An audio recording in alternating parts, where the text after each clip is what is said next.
नमस्कार। हरे कृष्ण। केमेन आছেন नदियाबासी?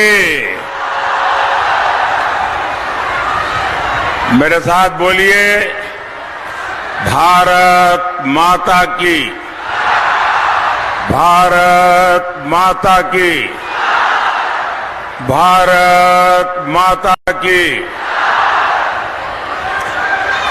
चैतन्य महाप्रभु की इस महान धरती को मेरा शत शत नमन।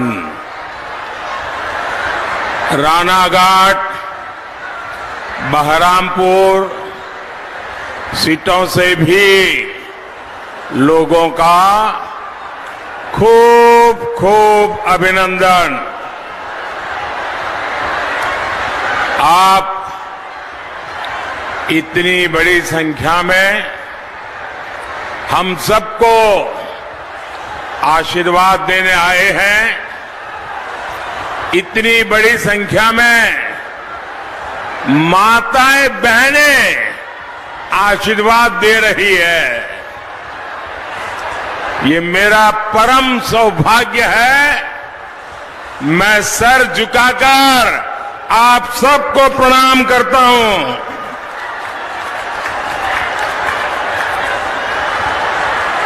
अभी मैं हेलीपैड से यहां आ रहा था। 2-2.5 किलोमीटर का पूरा रास्ता ऐसा रोड शो, जितने लोग यहां हैं उससे 4 गुना लोग वहां रोड पर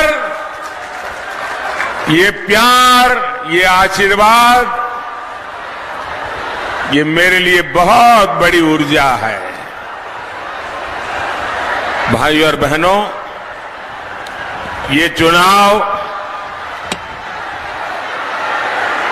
देश के चुनाव है।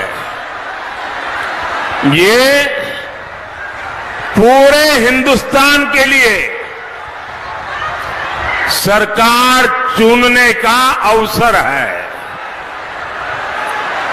देश में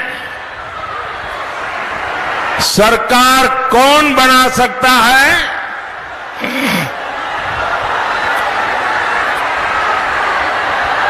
टीएमसी तो पूरे देश में 15 सीट भी जीत नहीं सकती। अब आप मुझे बताइए, क्या टीएमसी 15 सीट लेकर के सरकार बना सकती है क्या? जरा मुझे जवाब दीजिए। 15 सीट लेकर टीएमसी सरकार बना सकती है क्या?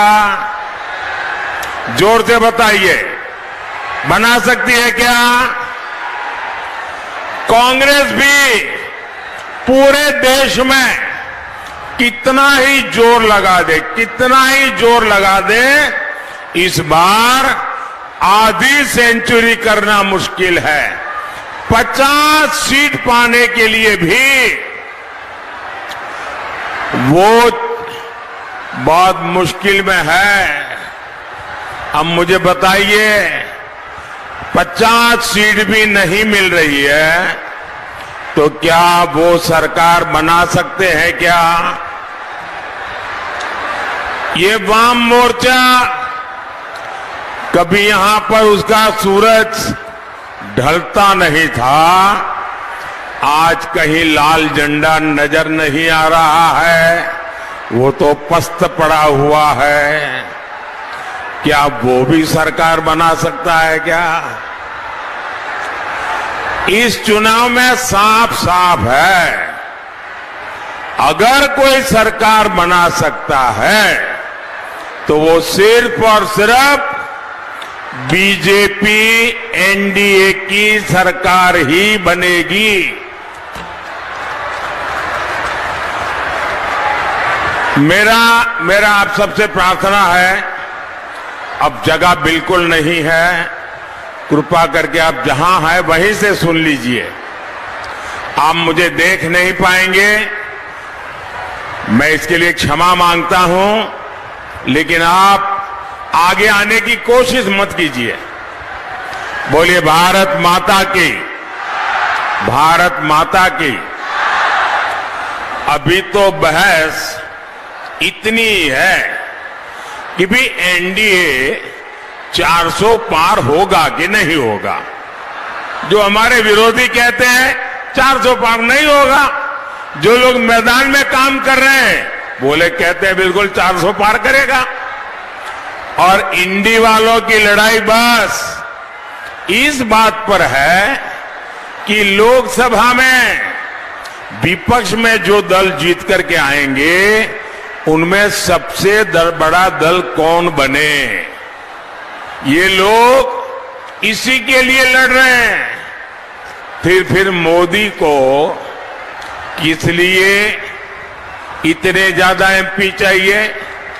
भाइयों बहनों, मोदी को ज्यादा एमपी इसलिए चाहिए ताकि वो हर संसदीय क्षेत्र को आगे बढ़ा सके। आज देश में कनेक्टिविटी, इंफ्रास्ट्रक्चर, गांव, गरीब, किसान, महिलाओं से जुड़े कितने काम हो रहे हैं। अगर आपके यहां बीजेपी एनडीए के सांसद होंगे तो और तेजी से विकास होगा। बीजेपी एनडीए के सांसद अपनी मेहनत से अपने क्षेत्र में 5-5, 10-10 हजार करोड़ रुपए के प्रोजेक्ट ले जाते हैं। आप बीजेपी सांसदों को देखा होगा, पिछले 5 साल उन्होंने इतनी मेहनत की है, अपने क्षेत्र का इतना विकास किया है। अगर यहां से भी आप बीजेपी के सांसद चुनते हैं तो विकास में ताकत लगाता है, और अगर विरोधी चुनते हैं तो हाउस में हो हल्ला करने में टाइम बिगाड़ता है। साथियों, मैं जानता हूं टीएमसी, कांग्रेस, लेफ्ट के इंडी अलायंस पर भरोसा आप लोग खो चुके हैं। आप चाहते हैं यहां टीएमसी के तोलाबाजों और महिलाओं पर जुल्म करने वालों को कड़ी सजा मिले।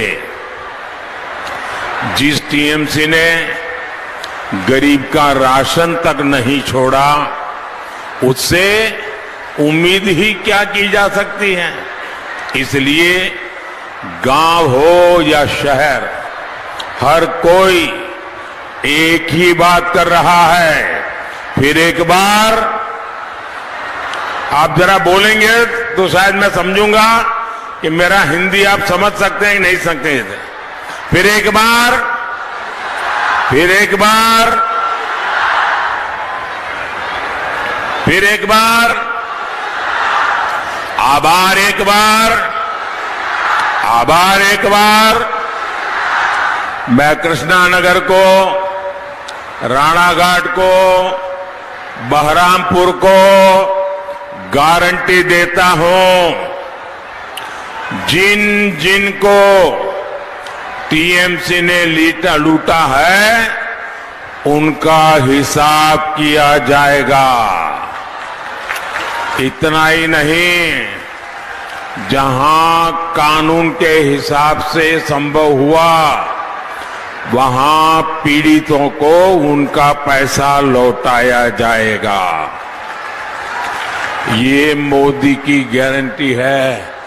एटा मोदी गारंटी।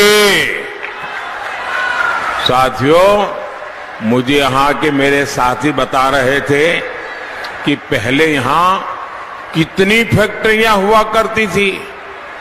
एक समय पूरा बंगाल इंडस्ट्री के मामले में कितना आगे था, लेकिन कांग्रेस, लेफ्ट और फिर टीएमसी ने सारे उद्योगों को बर्बाद कर दिया। लाल झंडे वाले ताले लगाते रहते थे।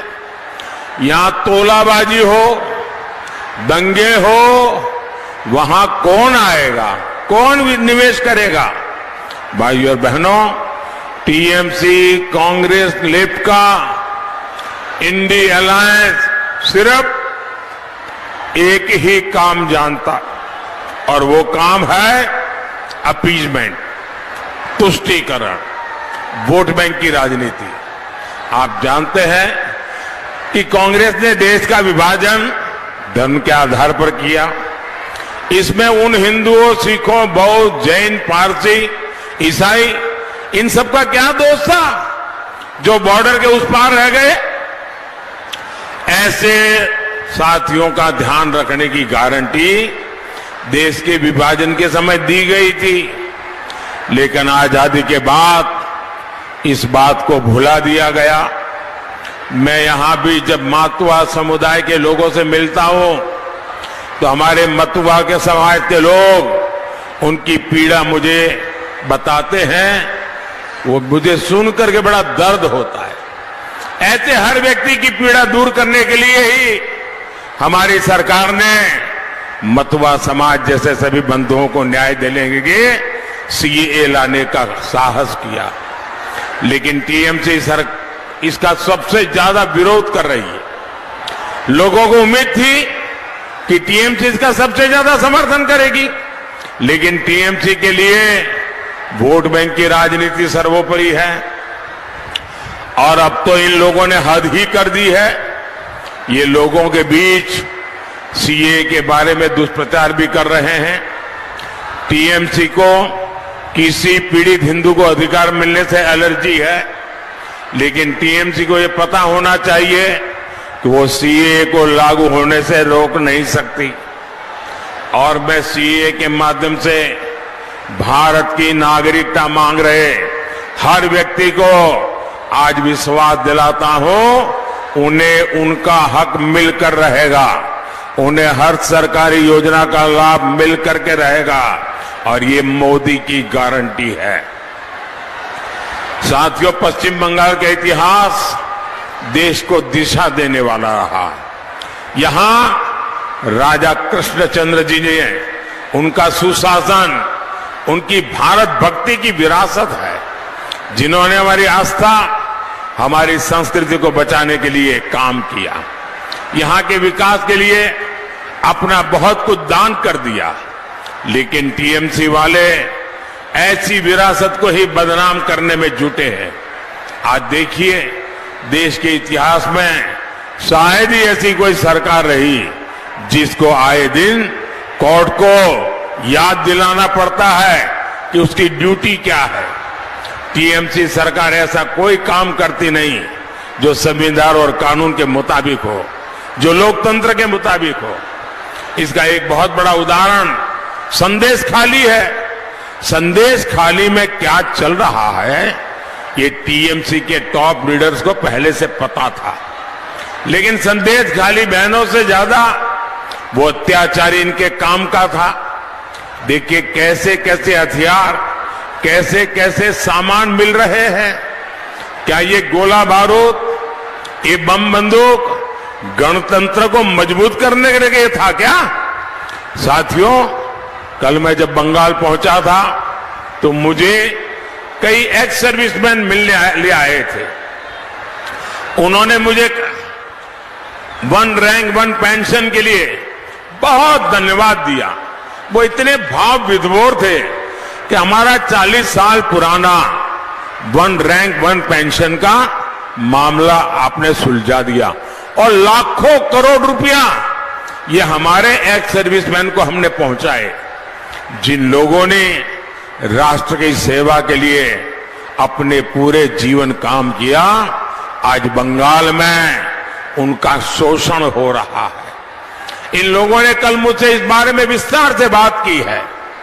आज मैं इस मंच से हमारे एक्स सर्विसमैन, जिनको बंगाल की धरती पर टीएमसी सरकार लगातार अन्याय करती है, मैं उनको विश्वास दिलाता हूं कि बंगाल की भारतीय जनता पार्टी आपके साथ खड़ी रहेगी, और आपकी मुसीबतों को दूर करने के लिए मेरे तीसरे टर्म में भारत सरकार हर कानूनी काम में आपकी मदद करेगी। ये मैं सभी एक्स सर्विसमैन को विश्वास दिलाता हूं। भारतीय जनता पार्टी और हमारी सरकार ऐसे हर एक्स सर्विसमैन की पूरी मदद करेगी। भाइयों और बहनों, मोदी गरीब, दलित, आदिवासी और महिलाओं को सशक्त करने में जुटा है। मोदी आज आपको पक्का घर दे रहा है। मोदी ने आपको मुफ्त राशन दिया है, नल से जल की सुविधा दी है। ऐसी हर योजना से हमारी बहनों को बहुत सुविधा हुई है। अब मोदी आपके लिए एक और बहुत बड़ी योजना लेकर आया है। आपके घर का बिजली का बिल 0 हो, इसके लिए पीएम सूर्यघर मुफ्त बिजली योजना मैंने शुरू की है।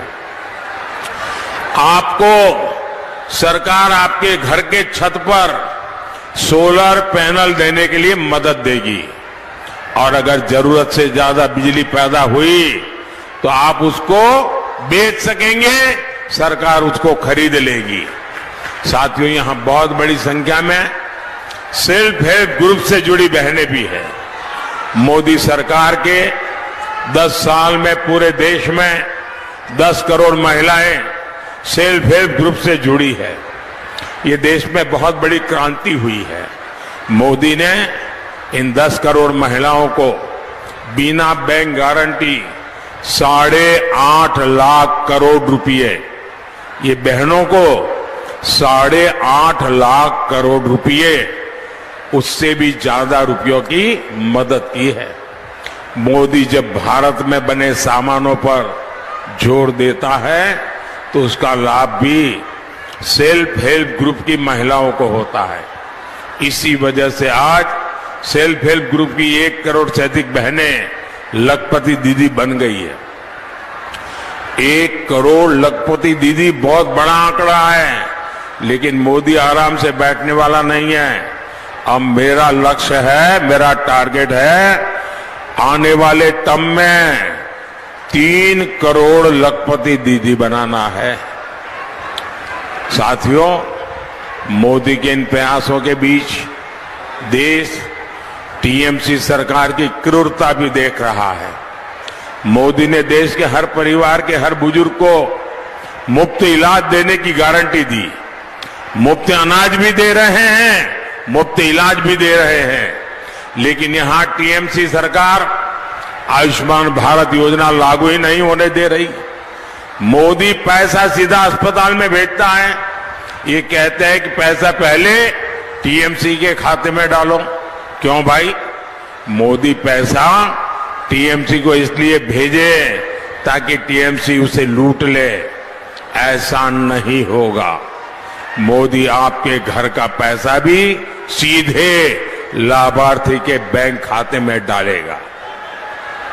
ये कहते हैं कि पहले टीएमसी के खाते में पैसा डालो। मनरेगा का पैसा भी मोदी सीधे लाभार्थी के खाते में देना चाहता है, लेकिन टीएमसी कहती है कि पहले टीएमसी के खाते में पैसा डालो। मोदी का फॉर्मूला ही डायरेक्ट बेनिफिट ट्रांसफर का है। कोई बिचौलिया नहीं, कोई कट कमीशन नहीं, कोई कट की कंपनी नहीं, सीधा बैंक में आपके खाते में पैसा जमा। लेकिन टीएमसी सरकार को पसंद नहीं आता, इसलिए कितनी केंद्र सरकारी योजनाएं वो रोक करके बैठी है। भाइयों और बहनों, टीएमसी सरकार ने यहां के जूट किसानों को बर्बाद करने में भी कोई कोर कसर बाकी नहीं छोड़ी। जूट की खेती को बढ़ावा मिले, जूट की मिलों को बढ़ावा मिले, इसके लिए हम जूट के बैग को प्रोत्साहन देते हैं। हाल में ही जूट के लिए एमएसपी 285 रुपया 285 रुपीज बढ़ा दिया है। अब जूट का एमएसपी प्रति क्विंटल 5,335 रुपये हो गया है। लेकिन यहां के किसान बताते हैं कि उनकी जेब में बहुत कम पैसा पहुंचता है। साथियों, बंगाल में बुनकरों को केंद्र सरकार ने लूम दिए हैं, ट्रेनिंग दी, धागे के लिए ट्रांसपोर्टेशन और उसके दाम में सब्सिडी दी है, लेकिन टीएमसी ने यहां हैंडलूम उद्योग को ही बर्बाद करके रख दिया है। यहां टेराकोटा आर्ट है, मिट्टी की कला है। ऐसे विश्वकर्मा साथियों के लिए मैंने पीएम विश्वकर्मा योजना बनाई है, लेकिन टीएम की सरकार ये योजना भी यहां लागू होने नहीं दे रही है। साथियों, बंगाल को बचाने के लिए, बंगाल में तेज विकास के लिए, बंगाल में ज्यादा से ज्यादा बीजेपी सांसद जीतने की जरूरत है। इसलिए जरूरी है कृष्णानगर से राजमाता अमृता रॉय जी,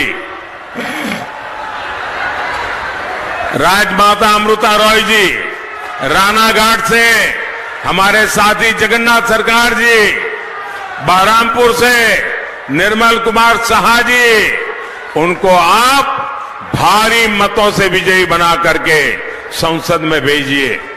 इनको मिलने वाला हर वोट आप कमल पे बटन दबाएंगे, वो वोट सीधा सीधा मोदी के खाते में जाएगा।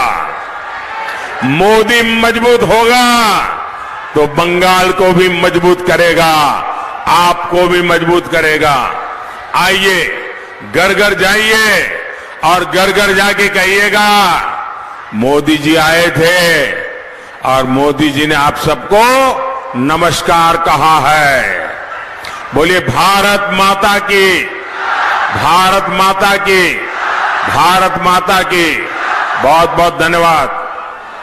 দাবি ট্যাগ এই চ্যানেল কোনো প্রচার করে না, হিংসাত্মক, ক্ষতিকারক বা অবৈধ কার্যকলাপ এই চ্যানেল দ্বারা প্রদত্ত সমস্ত বিষয়বস্তু শুধুমাত্র একটি শিক্ষামূলক উদ্দেশ্যের জন্য। ধন্যবাদ, শুভেচ্ছা। টিম আমার বাংলা নিউজ।